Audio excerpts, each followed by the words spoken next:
Snowpiercer is set in a dystopian future, where humans tried to reverse climate change, but screwed up and now the world is about minus 100 degrees Celsius. So the last surviving humans are all now in a 1001 carriage long train, and this train is everything. There's schools, there's cafes, and right down the end there's the tail section where the tailies live, who are basically stowaways. The tailies have been oppressed for years, and are now organising a revolt, which wouldn't be their first, but they're hoping it'll be a success. Elsewhere in the train, the richest people in the world are eating all sorts of delicacies, and not having to worry about surviving from day to day. While back down the tail section, the tailies live in squalor, and you can see why they'd want change. Getting into the story though, Root Wardle, who's a member of the hospitality, is looking for a tailie, Andre Layton, so he shows himself, and he ends up being dragged off by guards, but we don't know why he's been taken. He's now brought to Melanie Cavill, who's the head of hospitality, and she tells him there's been a murder on the train, and that as it happens, he's the only homicide detective on board, and Wilford Industries, who run the train, would appreciate it if he helped him out.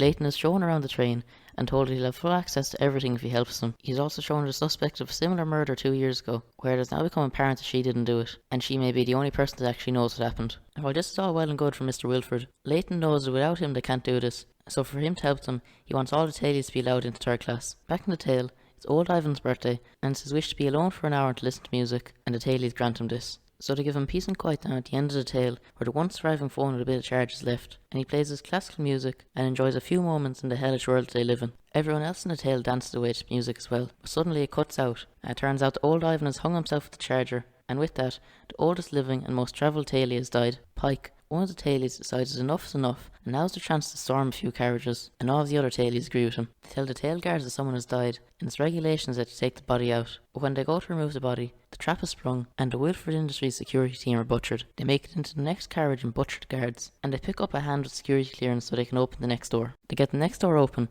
but on the other side of it is Commander Gray and his crack team waiting for them. Further up the train, word of the revolution gets to Melanie and Layton, and they rush back to the tail. Layton tells Melanie that he might be their only chance of a peaceful outcome, so reluctantly, they let him go so he can talk. He meets Pike and the others, and while they think him a traitor at first, he tells them they have to give themselves over. He's travelled 130 carriages up, 118 further than anyone else ever has, and he knows ways of hiding tailies further up the train now. He goes back to Melanie.